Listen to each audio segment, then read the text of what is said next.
ভোটের আগেই কেশপুরে তৃণমূলের বিজয় মিছিল।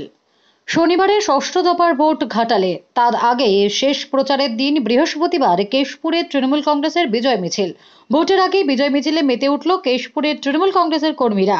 কেশপুরের তৃণমূল কংগ্রেস নেতা তথা পশ্চিম মেদিনীপুর জেলা পরিষদের তৃণমূলের দলনেতা মোহাম্মদ রফিক জানান, এটাই তো কেশপুর।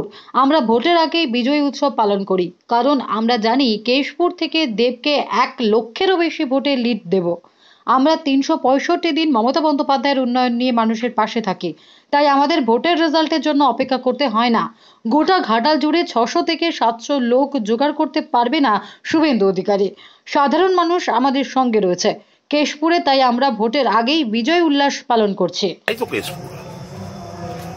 কেশপুর 1 লক্ষর বেশি ভোটে লিড দিয়ে দীপক অধিকারী আমাদের ঘাটাল লোকসভার প্রার্থী এবং কেশপুরের ভূমিপুত্র এবং পশ্চিমবাংলা সিনেমা জগতের সবচেয়ে বড় টপ হিরো। তিনি কেশপুরের মাটিতে 1 লক্ষ ভোট অর্থাৎ বিজয় মিছিল তো আমরা আগাম করি। আমাদের শুধু 4 তারিখটা যেতে দেন।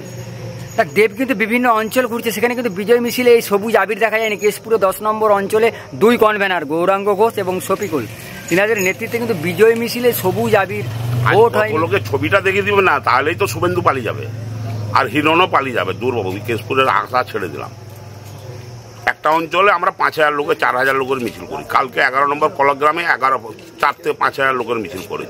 আর গোটা ঘাটাল লোকসভায় হোসডিয়ায় শুভেন্দু সবাই 700 লোকও জুটেনি। এটাই হচ্ছে কেশপুর। কারণ আমরা 365 দিন মমতা ব্যানার্জির উন্নয়ন এবং কেশপুরে শান্তি রক্ষা করাই আমাদের কাজ। মানে আপনি বলছেন যে রেজাল্টের আগে আমরা তো জয়লাভ করে ফেলেছি, তাই তো?